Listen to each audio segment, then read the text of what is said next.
Bom dia a todos. Já toda a gente me conhece, sem ser a doutora Andreia Magalhães, a quem eu desde já agradeço, e à doutora Mónica Rebelo por estarem aqui connosco numa manhã de sábado para começarmos o ano 2021 com o nosso primeiro webinar deste ano. Já fizemos alguns o ano passado, que foram um sucesso, sempre com alterações relacionadas com a nossa patologia, enquanto associação que nós estamos aqui presentes a falar e a defender.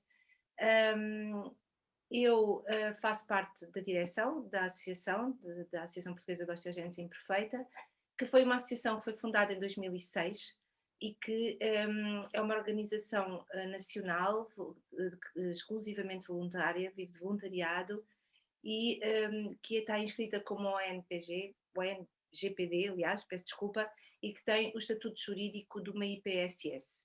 A nossa associação tem como principal objetivo a divulgação da doença. Divulgação da doença essa não só para a comunidade em geral, mas também para a comunidade médica e também sempre procurando a melhoria da qualidade de vida dos portadores de osteogénese imperfeita. Temos vários projetos em curso, todos eles sempre com este objetivo: divulgar a doença, estimular o interesse e formar os profissionais de saúde, incentivar e apoiar a investigação na área da osteogénese imperfeita. Interessa-nos também muito educar os nossos doentes para a saúde e as suas famílias e integrá-los o mais possível na sociedade em que estão envolvidos. E promover desde sempre o diálogo com os órgãos da tutela. Como eu já disse, temos vários projetos em curso. O Saber Mais, onde se incluem estes webinars que nós temos feito, do qual este é o primeiro, é apenas um desses projetos. Temos uma equipa fantástica que nos tem proporcionado a capacidade e que nos tem ajudado a levar estes webinars até aos nossos doentes e até às nossas famílias, que eu gostava de referir aqui: a Mariana, a Custódio, a Maria do Céu Barreiros, a Marta Rodrigues, o Jorge Rodrigues e o Tiago Mendes. São a equipa que está sempre por trás de todos estes projetos e sobretudo agora deste webinar. E, sem mais, eu passaria a palavra à Mariana, que nos vai explicar as regras deste webinar. Bom dia a todos.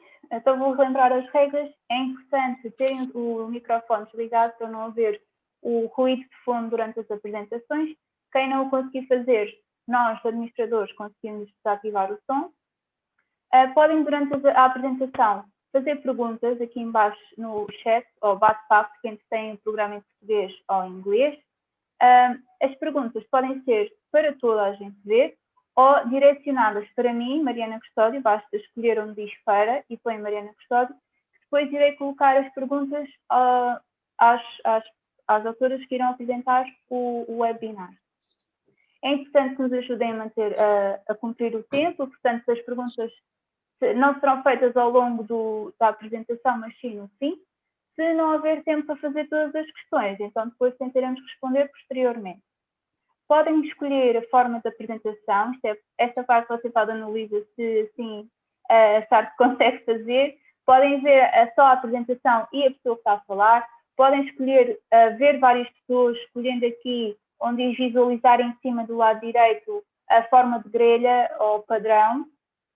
É importante também dizer que este webinar vai ser gravado. Portanto, quem não quer aparecer, quem não autorizou a partilha de imagem, tire o vídeo, porque depois este webinar vai ser partilhado publicamente, está bem? No YouTube e todas as nossas redes sociais. Portanto, quem não quiser aparecer, quem não deu autorização, é importante que mantenha sempre a câmara desligada. Como eu já relembrei, podem fazer as questões que quiserem, direcionadas só para mim, Mariana Custódio, ou para toda a gente ver, e depois eu colocarei as questões mais à frente. Agora é aquela parte em que tiramos todos uma fotografia. É a Marta que vai tratar deste assunto, portanto vou pedir que a Fátima descompartilhe a tela. Agora toda a gente ri e a Marta, quando tirar a foto, diz que está ela partilha nas redes sociais e depois vamos iniciar a apresentação. Um sorriso. E eu passo a palavra à doutora Andreia e à doutora Mónica, que vão dar início à apresentação. Agora, se... Palavrinha, peço desculpa porque eu gostava só de voltar a apresentar então as palestrantes antes de passar a palavra à doutora Andreia. Hoje o nosso tema é então as alterações cardiovasculares na osteogénese imperfeita.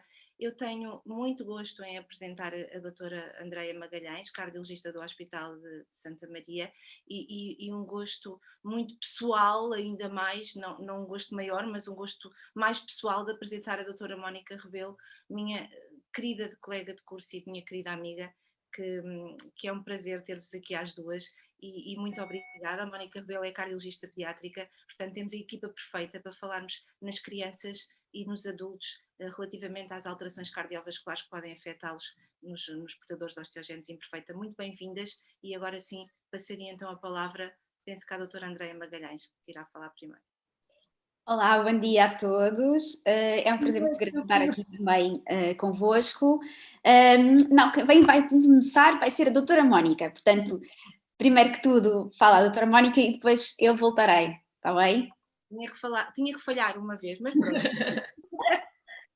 Faça favor, doutora Mónica. Bom dia, começo por agradecer o convite. Eu entrei aqui no mundo da osteogénese a convite da Céu e da Fátima, com quem tenho muito gosto de trabalhar neste assunto que para a cardiologia pediátrica, felizmente, é um assunto pouco frequente, como vão perceber pela apresentação. E então vamos falar um bocadinho, primeiro sobre o coração, e depois passo a palavra à minha colega Andreia Magalhães. Então, a osteogénese imperfeita, todos vocês sabem que é uma doença genética e hereditária em que temos uma produção deficiente do colagênio tipo 1. É deficiente em quantidade e mesmo que é produzido muitas vezes não tem a qualidade adequada. Obviamente que a gravidade da doença varia com o tipo de doença e dentro do mesmo tipo há diferenças de intensidade, e isto porque o colagênio, portanto, é produzido, como eu expliquei, quer em quantidade, quer em qualidade diferente. O colagênio tipo 1 existe porque é que ele também provoca, portanto, porque é que na doença também temos alterações cardiovasculares. Temos alterações cardiovasculares porque o colagênio tipo 1 faz parte da composição da estrutura da matriz extracelular do músculo do coração, portanto, do músculo do coração e da parede das artérias.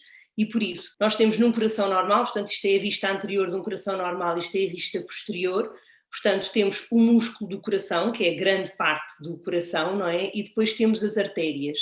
As artérias, a aorta e a artéria pulmonar. Portanto, num coração normal, como vocês sabem, o sangue vem de toda a parte do corpo desoxigenado e entra do lado direito do coração, depois vai para os pulmões, onde é oxigenado, e depois vem pelas veias pulmonares para o lado esquerdo o sangue oxigenado, não é? Portanto, é o sangue vermelhinho com bastante oxigênio para ser distribuído por todo o corpo. Isto é a vista posterior, aqui com as veias pulmonares a entrar do lado esquerdo, está bem? E as veias cavas a entrar do lado direito. Isto é só para vocês verem o aspecto do coração. E onde é que nós temos colagênio tipo 1 no coração? Temos colagênio tipo 1, como eu vos expliquei, no músculo do coração, sobretudo na parte do endocárdio, e por isso as estruturas que vão estar afetadas, sobretudo na osteogénese imperfeita, é as válvulas do coração, mais as válvulas do lado esquerdo, a válvula mitral e a válvula aórtica que está aqui por trás. Além destas estruturas, também pode estar alterado o próprio funcionamento do músculo, portanto, a função cardíaca. Podem haver mesmo defeitos congénitos nas formas mais graves e estão descritos, defeitos no septo interventricular e mesmo na anatomia do coração, mas são muito raros. E depois podem haver alterações também na parede das artérias. E é isto que agora a doutora Andreia vai explicar um bocadinho mais em pormenor o que é que nós podemos encontrar em termos cardíacos de alteração. Relativamente então ao que é que nós podemos encontrar no que diz respeito às alterações cardiovasculares nos doentes com osteogénese. Primeiro que tudo, quando fomos a começar a estudar um bocadinho este assunto, percebemos que não existem muitos estudos diretamente, ou olhar diretamente para as alterações cardíacas. O que não é de todo estranho, uma vez que a maior parte dos estudos olham mais para as alterações ósseas, para as alterações oculares, mas agora mais recentemente esta parte das alterações cardiovasculares tem sido, realmente tem tido mais atenção. Dos achados que existem nestes estudos, como a doutora Mónica já vos disse, uma das estruturas que parece mais associada, mais alterada, é então a aorta. Esta artéria, a artéria aorta, pode estar alargada, pode estar dilatada. Temos então também alterações nas válvulas, especialmente nestas válvulas do coração, a válvula mitral e a válvula aórtica. As válvulas, para perceberem um bocadinho melhor, as válvulas são como se fossem portas, podemos pensar nelas como se fossem portinhas. As portas têm que abrir bem para o sangue poder passar, mas também têm que ser capazes de encerrar devidamente para o sangue não voltar para trás. Realmente nestes estudos, no caso da osteogênese, aquilo que parece é haver alterações que fazem com que estas válvulas percam um bocadinho a capacidade de encerrar adequadamente e, portanto, há sangue que volta para trás. É aquilo que nós chamamos de regurgitação ou insuficiência. E para além disso, estes estudos mostram que também pode haver um maior risco de desenvolver algumas arritmias. Uma delas, que é mais frequente mesmo na população em geral, é aqui a fibrilhação auricular. Aquilo que eu queria também aqui mencionar é que, para além destas alterações que estamos a falar, que estão diretamente relacionadas com as alterações do colagênio, existem também outros fatores externos que podem também estar implicados e fazer com que haja maior risco de desenvolver alterações cardiovasculares. E eu foco aqui 2 pontos que têm a ver com o quê? Com o facto de, na doença, haver esta fragilidade óssea, aumentar o risco de fraturas, e isso vai condicionar que um bocadinho vai limitar a mobilidade das pessoas. Para além disso, há também algum receio em fazer determinadas atividades, com risco mesmo de ocorrer estas fraturas. Isso faz com que tenhamos uma vida mais sedentária e, portanto, pode fazer aumentar o risco de termos obesidade, portanto, termos aumento de peso, de podermos vir a ter aumento da pressão arterial. Isso associado a determinados medicamentos, como por exemplo os anti-inflamatórios não esteroides, e sem fazer publicidade, quando falamos de anti-inflamatórios não esteroides, estamos a falar, por exemplo, no Brufen, o ibuprofeno, ou no Unimed, que às vezes são fármacos, são medicamentos que nós tomamos para as dores, mas que sabemos que também têm um perfil menos bom do ponto de vista cardiovascular. Portanto, estes fatores externos também são importantes pensarmos neles e tentarmos fazer alguma coisa em relação a eles, porque eles próprios aumentam então o risco de podermos desenvolver alterações. Por exemplo, ainda estávamos a falar das alterações que podem acontecer na aorta, este aumento do diâmetro da aorta, a dilatação da aorta. Se nós tivermos hipertensão arterial, se tivermos pressão arterial elevada, podemos então fazer com que este risco que a doença já nos dá, ser aumentado por esse fator externo. Por isso é importante realmente termos também em conta estes fatores de risco e tentarmos combatê-los, porque isso sim podemos alterar e modificar. Então o que é que nós propomos para, no fundo, rastrear todos estes problemas que a doutora Andreia e eu já referimos, como avaliação? Eu proponho começarmos logo na pediatria, pelo menos uma avaliação de base e depois irmos vendo as crianças dependendo do que é que encontramos, que depois a doutora Andreia já vai mostrar os resultados que nós temos tido em Santa Maria, mas as crianças parecem não ser grandemente afetadas na fase, na idade de criança, não é? Portanto, na infância. Propomos então fazer um conjunto de 4 exames que eu vou passar a descrever só para vocês perceberem que exames é que são, para conhecerem os exames, para desmistificar aqui um bocadinho até mais para a minha população que tem um bocadinho medo de ir ao médico e de fazer exames, para se perceber que exames é que são. Portanto, começamos por o eletrocardiograma. São todos exames indolores e não invasivos. Portanto, alguns são um bocadinho mais chatinhos do que outros, um bocadinho mais maçadores de fazer. Portanto, o eletrocardiograma é um exame super simples e super rápido de fazer. Em cerca de 10 minutos, entre o entra e o sai, o doente está despachadíssimo. É um exame, como eu disse, indolor e não invasivo. É feito habitualmente na posição deitada. Nós, na pediatria, temos que ser um bocadinho mais elásticos quando vimos os doentes, porque nem todos colaboram, como vocês sabem, há crianças muito pequeninas e que às vezes birra, etc. E nós muitas vezes fazemos também na posição sentada, e mesmo às vezes pelas dificuldades de mobilização que vocês sabem que podem ter. Portanto, idealmente é colocar, o doente é deitado, mas pode ser perfeitamente sentado. E são colocados, não sei se queres apontar, eu acho que o meu ponteiro não se vê, não é? São colocados elétrodos na face anterior do tórax, que podem ser estas ventosas ou, mais modernamente, estes autocolantes, está bem? E depois são colocadas umas pinças nos braços e nas pernas. E o exame é feito e permite avaliar, sobretudo, o ritmo do coração, mas também diretamente tirar informação sobre o tamanho das cavidades e a espessura das paredes do coração. O segundo exame é o Holter 24 horas. Este exame é um exame que o doente, portanto, demora um dia a fazer, mas vai colocar o exame ao hospital e depois vai retirar, vai fazer a sua vida normal e vai para casa nesse dia. É mais um exame, não é invasivo e indolor, implica, obviamente, a deslocação ao hospital pelo menos 2 vezes do doente, ou, no nosso caso, muitas vezes, depois o pai vai entregar o equipamento para a criança não ter que voltar a deslocar-se, mas é ligado e, em princípio, também desligado no hospital, ou então nós explicamos como é que se faz e o aparelho é desligado em casa. Portanto, é feito como o eletrocardiograma, também tem os elétrodos colocados na face anterior do tórax, e depois leva-se um aparelhinho em que, portanto, onde vai ser registada toda a atividade elétrica do coração durante um dia. Pronto, este aparelho não se deve mexer na consola, não é? Tirar as pilhas, não para de gravar, e depois no dia a seguir é entregue no hospital e nós, médicos e os técnicos de cardiopneumologia, que têm super importância, né, nestes exames, vão descarregar o exame num computador e nós vamos avaliar o ritmo e as alterações da condução do doente durante o dia inteiro. E, portanto, este exame entre o colocar o tempo de colocação mais ou menos demora assim uma meia hora no hospital, mais ou menos.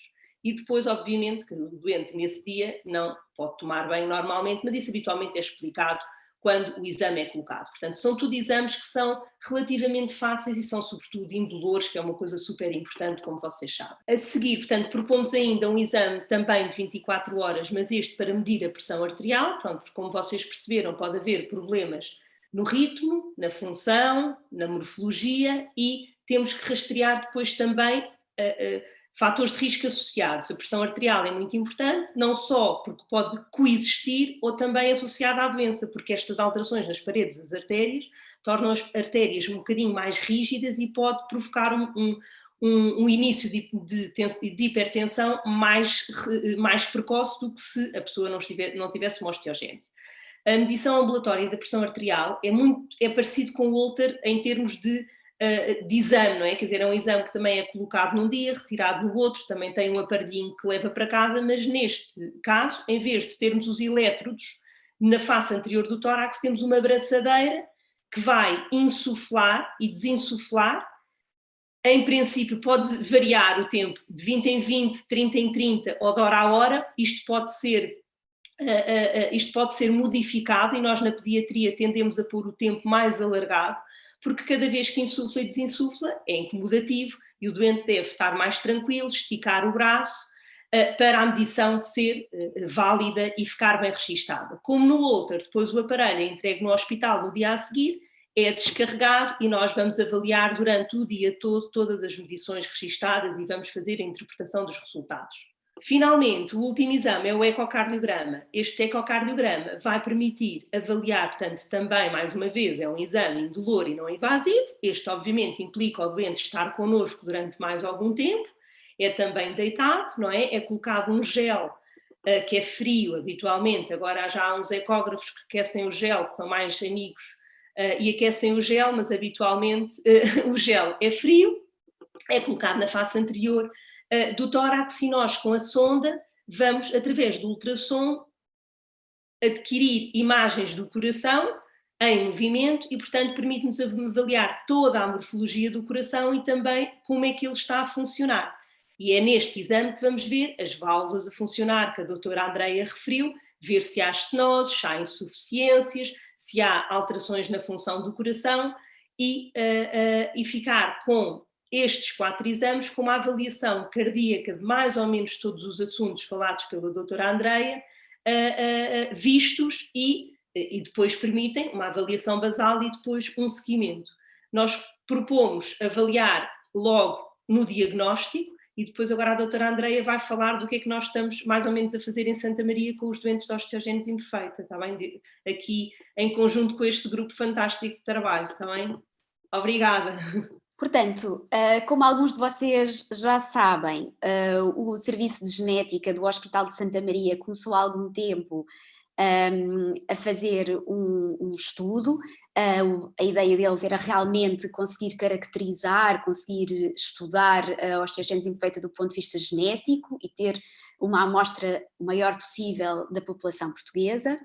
E nós aqui com a grande parceria com a APOI, na pessoa da CEL, resolvemos também colaborar neste estudo. Portanto, quer o Serviço de Cardiologia dos Adultos, quer o Serviço então de Cardiologia Pediátrica, começámos também a ver estes doentes, a avaliá-los e a tentar perceber então que alterações cardíacas é que poderíamos encontrar.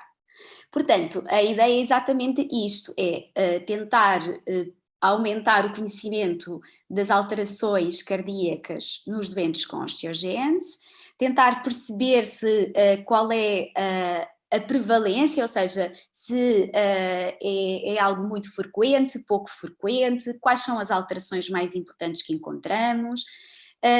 Será que existem alterações cardíacas dependendo das alterações genéticas ou não? Ou seja, tentarmos aqui estabelecer uma correlação entre aquilo que é as alterações genéticas que são encontradas no estudo da genética e este estudo cardíaco que nós fazemos. E a ideia é realmente pensarmos se faz sentido ou não ter estratégias de vigilância e como é que podemos fazer essa vigilância e, ao mesmo tempo, estratégias também de prevenção, não é? Cardiovascular, neste caso. E, portanto, este é o desenho do nosso estudo. Aquilo que queremos fazer e estamos a fazer é uma avaliação basal. Essa avaliação basal inclui os exames, então, que a doutora Mónica já vos falou, e inclui também uma consulta comigo ou com a doutora Mónica. Fazemos essa avaliação basal e depois vamos fazer um seguimento para tentarmos perceber, então, qual é a evolução das alterações que possamos ter encontrado, ou então se elas não encontramos no início, mas podem vir a aparecer. Esta avaliação nos adultos é feita então ao 1 ano e depois aos 5 anos. Nas crianças optamos por fazer então uma avaliação basal e depois repetir aos 5 anos. É um estudo em que temos uma equipa ainda grande de pessoas que estão aqui a participar dos vários serviços do hospital e também, obviamente, com o apoio aqui da Associação Portuguesa de Osteogénese Imperfeita. E queria então deixar-vos aqui já alguns dados preliminares. Nós agora já temos mais doentes incluídos, mas esta foi realmente a avaliação que já fizemos. Temos então dos 55 doentes que fomos fazer este estudo, temos então 16 crianças. E tal como a doutora Mónica já tinha falado, nas crianças nós não encontramos propriamente alterações cardíacas. Aquilo que encontramos e que resolvi aqui destacar é que ainda uma percentagem importante já tem então obesidade, ou seja, um excesso de peso importante. E isto é algo que devemos ter em conta e tentar prevenir para não termos alterações mais tarde. Relativamente aos adultos, dos adultos que nós avaliámos, portanto a idade média é 43 anos, a maior parte da nossa avaliação foi em senhoras, portanto doentes do sexo feminino, e realmente aquilo que verificámos é que uma percentagem importante das pessoas, portanto 47%, tinham realmente fatores de risco cardiovascular. Estes que eu estou a dizer, estes 47%, são pessoas que já sabiam que tinham estes fatores de risco cardiovascular, ok? Portanto, é uma percentagem importante. Dentro destes fatores de risco cardiovascular, a hipertensão arterial é aquele que ocorre com mais frequência, ok? Mas também a obesidade e o excesso de peso. Em percentagens mais baixas, outros fatores de risco, diabetes, os hábitos tabágicos, e dos exames que nós fizemos, desta avaliação, dos vários exames que a doutora Mónica falou, o que é que encontramos? Encontramos 43% das pessoas com hipertensão arterial, ou seja, com valores de tensão arterial mais elevados que o normal. Portanto, para além daqueles que já sabiam que tinham hipertensão arterial, ainda encontramos mais alguns que não tinham esse conhecimento. Relativamente à parte das arritmias, uma percentagem pequena, portanto apenas 6%, e as arritmias que encontraram foram arritmias ligeiras, nada de arritmias preocupantes.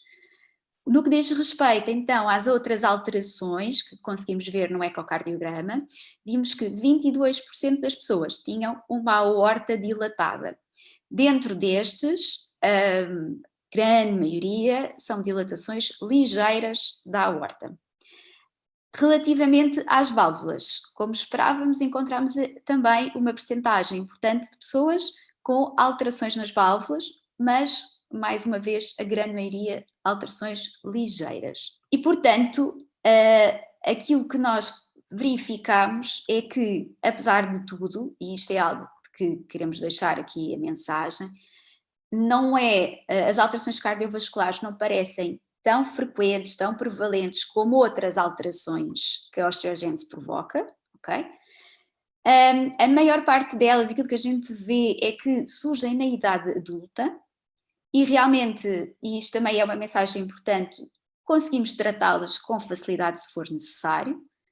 Realmente as alterações que encontramos mais frequentemente foi, como tal, nos estudos feitos por outros colegas, a aorta, as válvulas cardíacas, são aqui as estruturas importantes, e eu não escrevi aqui, mas a questão da hipertensão arterial parece-me realmente algo muito, muito importante para ter em conta. E, portanto, aquilo que nós queríamos deixar aqui de mensagem é que, em geral, temos que tentar manter um estilo de vida o mais saudável possível e ter este seguimento que nos parece relevante, e para que possamos identificar o mais cedo possível potenciais alterações que possamos tratar e que não tenham depois repercussões mais graves à frente. E, portanto, agora eu, a doutora Mónica, não é? Estamos as duas aqui completamente disponíveis para responder às perguntas que surjam, portanto, força! Obrigada pela apresentação. Eu não tenho aqui nenhuma pergunta feita por escrito. Se alguém quiser colocar agora oralmente, pode fazer. Eu desativo o som, ponham assim a mão no ar e eu ativo o som. Ok, espera aí. Eu acho que já pedi, pode citar e fazer a questão. Olá, bom dia. Entrei mais tarde, estava aqui com problemas. Ora bem, eu queria fazer a seguinte pergunta. Fala aqui que na idade adulta, não é? Podem aparecer, ou seja, até agora o coração pode estar minimamente bom, não é? E as coisas podem vir a piorar, certo? Ou seja, uma pessoa, eu nunca fui seguida em cardiologia, quer dizer que devo então procurar um cardiologista para tentar ver se poderá aparecer algum problema. Eu tinha um primo meu que infelizmente morreu com 19 anos também com osteogênese, e ele morreu há 2 anos devido mesmo a estes problemas cardíacos. Portanto, ele nasceu infelizmente, pior. E o meu pai morreu há 2 anos com 66 anos também com osteogênese, e também eu acho que deve ter sido provavelmente um ataque cardíaco, só que ele já tinha hipertensão e também era fumador. Ou seja, devo pedir, neste caso eu estive em São João, devo pedir ao São João, provavelmente, para ser acompanhada numa consulta de cardiologia, certo? Pelo menos fazer, primeiro, bom dia, obrigada aqui por este interesse, pelo menos nós, do pouco que sabemos, não conseguimos dizer exatamente, deve ser nesta altura, na outra altura, e é isso que nós queremos aprofundar um bocadinho mais. Mas de qualquer forma, pelos dados que nós já temos, o que faz sentido é todos terem pelo menos uma avaliação, que nós chamamos esta avaliação basal, ou seja, terem uma primeira avaliação, perceber se existem fatores de risco, algo que possamos melhorar e fazer esta avaliação com estes vários exames que nós mostramos. Portanto, sim, a resposta à pergunta é sim, acho que todos deviam fazer uma avaliação para verificar se existe algo que faz sentido depois programar avaliações futuras ou não, se ficamos descansados porque não há nenhuma alteração, nenhum sinal de risco, está bem? Portanto, especialmente tendo antecedentes familiares, não é? Como parece ser o caso, ainda faz mais sentido fazer essa avaliação. Posso fazer uma pergunta, Mariana?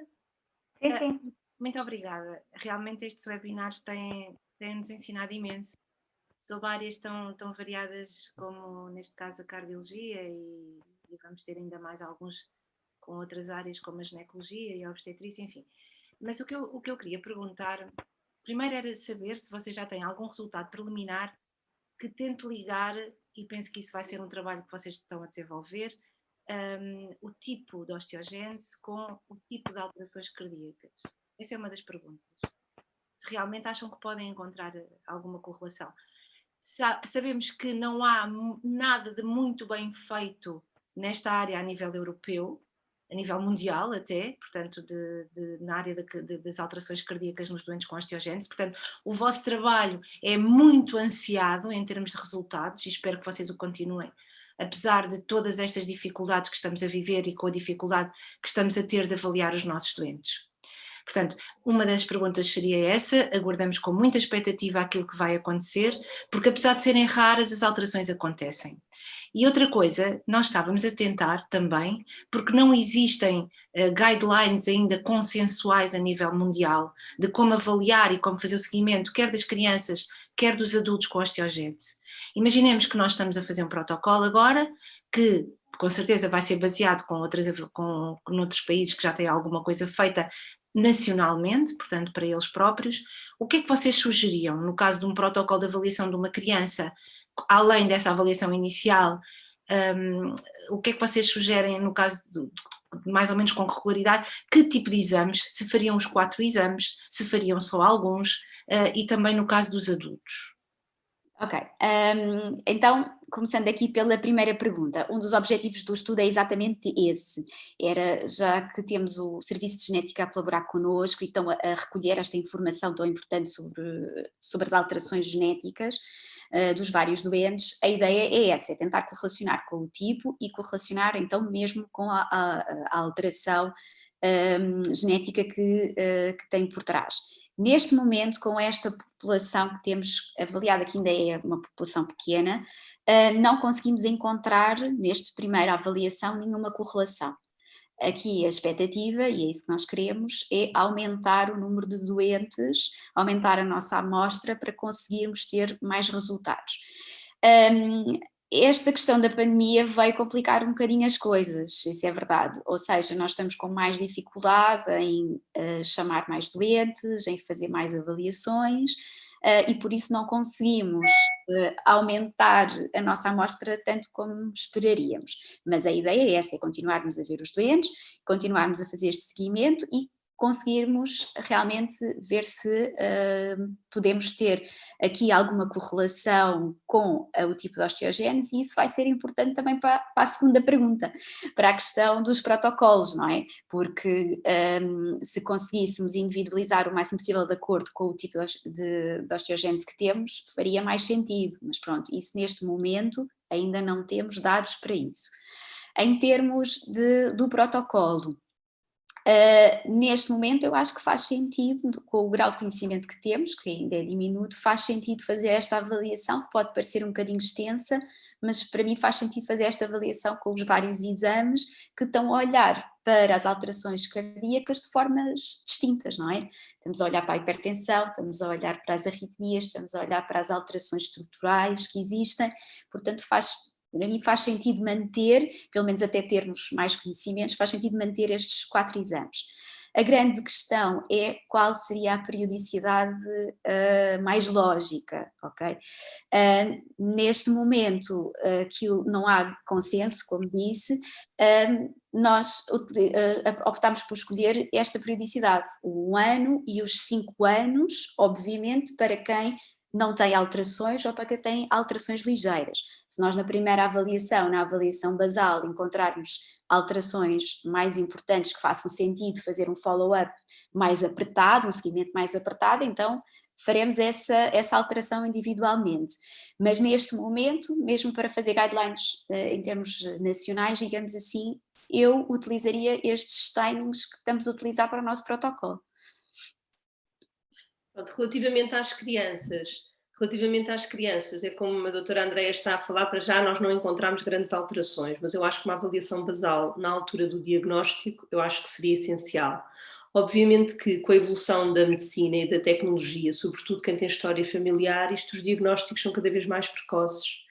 E nós temos diagnóstico pré-natal, não é? E, portanto, e mesmo logo em pequeninos. E às vezes fazer esta avaliação com os 4 exames em crianças muito pequenas não é fácil. E, portanto, eu se calhar nessas crianças avaliaria só com um eletrocardiograma, com um eco e media a tensão arterial na consulta pontualmente.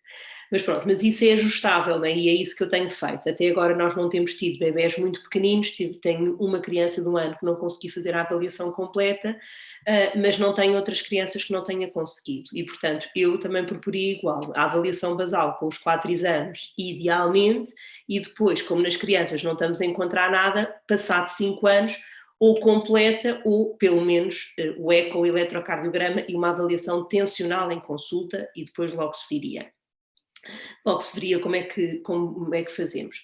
Uma chamada de atenção mesmo para a pergunta da Sara, não é? Eu acho que era a Sara que fez as perguntas, é não esquecer que isto são tudo doenças que são muito silenciosas e por isso é que é importante estas avaliações basais, porque uma aorta pode ir dilatando sem dar um sintoma e o primeiro sintoma ser uma ruptura da aorta. O mesmo se passa, as válvulas é um bocadinho diferente, mas o mesmo se passa, por exemplo, com a hipertensão. A pessoa pode ter hipertensão 10 anos sem ter um sintoma e depois o primeiro sintoma ser uma hemorragia na cabeça. Portanto, é por isso que nós, quer dizer, se propôs este estudo, é perceber as alterações ainda numa fase em que, tratando, podemos não chegar a um desfecho mau, não é? Porque, pronto, esses 2 familiares se faleceram de causa cardíaca e tão novos, se calhar ainda tínhamos alguma coisa para oferecer, quer dizer, eu não digo que sim ou que não, mas pronto, pois, às vezes o diagnóstico mais precoce impede a evolução depois da doença cardíaca tão rápida, não é? Não é que ela não evolua, porque evolui sempre qualquer coisa, mas nós conseguimos controlá-la e agora há cada vez mais coisas a oferecer, não é? Cada vez mais tratamentos, não é só cirurgia, também há tratamentos por cateterismo, há muito tratamento médico e, portanto, eu acho mesmo importante que a avaliação seja feita. Um bocadinho à semelhança das outras doenças do colagênio, não é? Nós temos outras doenças do colagênio já muito conhecidas e muito estudadas, que nós acompanhamos desde criança os doentes e às vezes só têm manifestações também na idade adulta. Não é? Era isto. Deixem-me só já agora ainda neste âmbito fazer aqui um bocadinho uma chega para quem não está tão ligado habitualmente às dinâmicas que estão por trás desta coisa dos estudos e das investigações e um bocadinho no seguimento daquilo que a doutora Andreia há pouco estava a dizer relativamente às guidelines internacionais e ao que é que se sabe. Se bem que às vezes para para o senso comum possa parecer quase que muito lógico. O ideal era fazer-se uma avaliação, por exemplo, de 2 em 2 anos, mas porquê é que isso pode ser tão complicado? Efetivamente, estas questões às vezes, até terem evidência do que é melhor ou do que é que não é melhor para os doentes, requerem uma série de estudos.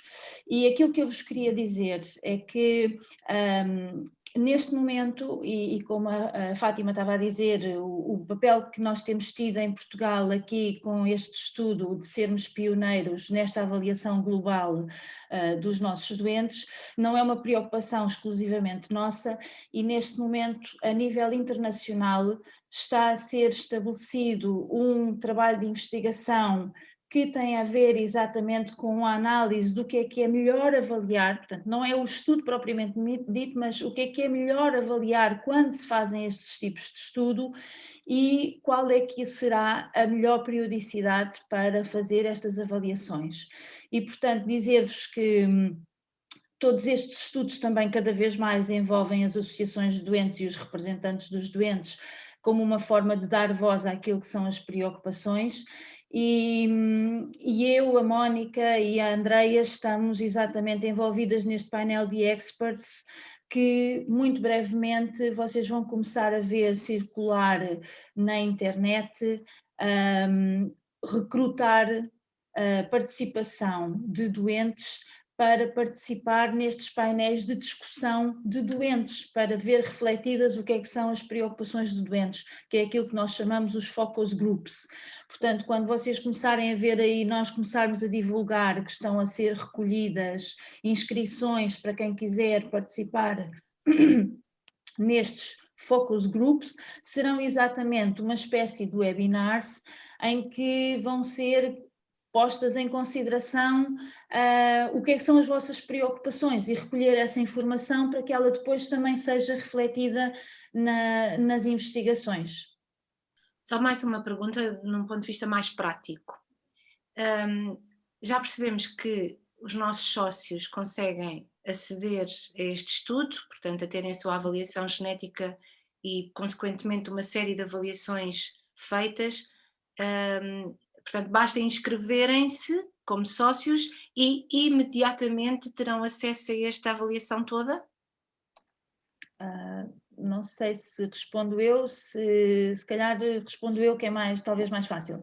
Então é assim, nós de facto a nossa intenção é abranger obviamente a todas as pessoas com osteogénese imperfeita, a possibilidade de participar, independentemente de serem sócios ou não, porque quando toca à investigação, o que nos importa é a saúde das pessoas e não o facto de elas estarem ou não ligadas à associação.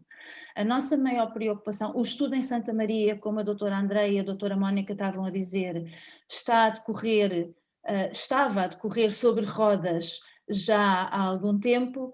A única coisa que nos fez travar aqui a inclusão de mais pessoas, e temos uma vasta lista de pessoas já contactadas, que já tiveram agendadas N vezes e que infelizmente tiveram que ser reagendadas e adiados as suas avaliações por causa da questão da pandemia. É exclusivamente o que está a travar isto, é a questão da pandemia, mas obviamente que se torna difícil trazer pessoas de todo o país ao Hospital de Santa Maria, não só pelas deslocações que isso implica, a perda de um dia de trabalho ou de 2 dias de trabalho das pessoas para virem a Lisboa, e portanto a nossa intenção, e é aquilo que temos vindo a preparar, é estabelecer de alguma forma protocolos com cardiologistas e grupos de interesse em Coimbra, no Porto e eventualmente em Faro, para conseguirmos abranger as várias áreas do país sem que as pessoas tenham obrigatoriamente que se deslocar a Lisboa.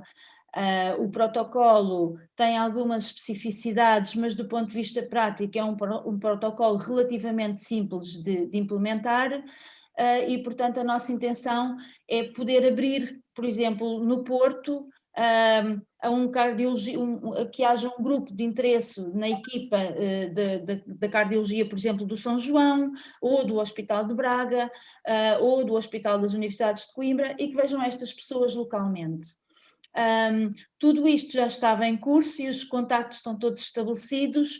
Nós pensámos que o ano 2020 iria ser um ano que iria abrir as portas ao país todo de uma forma muito prática, mas infelizmente, pronto, como não me quero repetir, mas a pandemia, vamos ter que esperar por melhores dias. Nós mesmo em Lisboa, neste momento, não estamos a conseguir incluir ninguém. Incluímos algumas pessoas durante o ano 2020 na fase menos má na fase ainda não, na era pré-pandemia, digamos assim, mas durante a pandemia, se bem que ainda tivemos algumas pessoas a vir ao hospital, mas são situações mais complicadas de gerir e obviamente que neste momento os serviços também estão muito saturados e vocacionados para dar resposta às situações mais graves e nós próprios também tentamos retirar dos hospitais as pessoas que não estão com situações, digamos que, de maiores cuidados. Mas pronto, a nossa intenção é essa, é abrir a todos e as portas já estão, as pontes estão estabelecidas, vamos só esperar que tudo isto acalme para que de facto as pessoas possam ser avaliadas. Eu acho que este abrir de portas traz outra vantagem, que é criamos núcleos de interesse em vários pontos do país, que depois poderão ficar a seguir as pessoas dessa área e termos um grupo mais especializado na osteogénese imperfeita dentro de cada um dos serviços. Não sei se a Mónica ou a Andreia querem acrescentar mais alguma coisa, mas praticamente é isso. Dizer-vos também que o papel que a associação tem tido nestes estudos, tal como já era o da genética, que já tínhamos falado, é que efetivamente sempre que vêm doentes de fora da área da Grande Lisboa, a associação tem custeado os custos de transporte, os custos de alojamento, tem promovido o acompanhamento às pessoas dentro do hospital para que elas mais facilmente se desloquem de uns locais para os outros e se sintam mais acompanhadas, e isso tem sido de facto uma mais-valia muito grande e que nós temos um feedback positivo, muito positivo por parte dos próprios doentes e participantes destas avaliações. Sim, isso é uma coisa que tem facilitado muito, não é? Porque mesmo no ligar e desligar os exames, a associação muitas vezes tem sido ela responsável por o equipamento depois vir, não é? Que é menos uma deslocação ao hospital nas pessoas que estão mais longe. Tenho uma dúvida, não sei se posso. Depois do período do estudo, quando acabar os 5 anos, está pensado haver uma continuidade de acompanhamento dos doentes ou depende da situação clínica que se detectou? É assim, para o estudo em si, nós consideramos os 5 anos para fazer a avaliação, mas sim, a nossa ideia, já tinha falado até mais com a Céu sobre esse assunto, é sim, pois manter realmente o seguimento, não é? Para vermos a mais longo prazo que alterações é que possam surgir. E depois, o seguimento, como disse há bocado, às vezes há pessoas que não vão ser vistas só daqui a 5 anos, não é? Podem ter que ser vistas mais cedo, de acordo com aquilo que for encontrado. Eu não sei, vou ter que recorrer à CEL para perguntar. Eu que há uns anos atrás fiz parte de um programa também de investigação. Lembra-se, CEL, não é? Foi este, Dona Luísa. Já não me lembro. Foi este programa. A Dona Luísa já fez a primeira avaliação basal, já fez o primeiro ano e estamos a contar que a pandemia nos deixe chamá-la para o ano para fazer a avaliação dos 5 anos. Eu queria me disponibilizar, estava assim, então tomam conta de mim, se tomarem conta de mim eu obedeço a tudo. Ok. Porque eu esqueci dos calendários, esqueci de tudo. A dor física, diz o meu ortopedista aqui local, de quem gosto muito, a dor física ocupa muito espaço no disco rígido. E eu disse, doutor, estou desculpada. Mas ok. Então, se a CEL tomar conta de mim e todos os outros, eu predisponho-me, assim que eu tiver maior mobilidade, ainda não conduzo, alguém me conduzirá, para fazer o que for preciso, porque eu, olha, não posso fazer mais nada a não ser disponibilizar-me para fazer estudos. Está bem? Pronto, já. Desde que não me enfiem muita coisa venenosa cá dentro, mas isso é outra questão. Ok. E muito obrigada por tudo. Muito obrigada por tudo e o meu grande reconhecimento. Eu sou só portadora, não sou conhecedora, mas até onde eu chegar, eu quero participar, ok?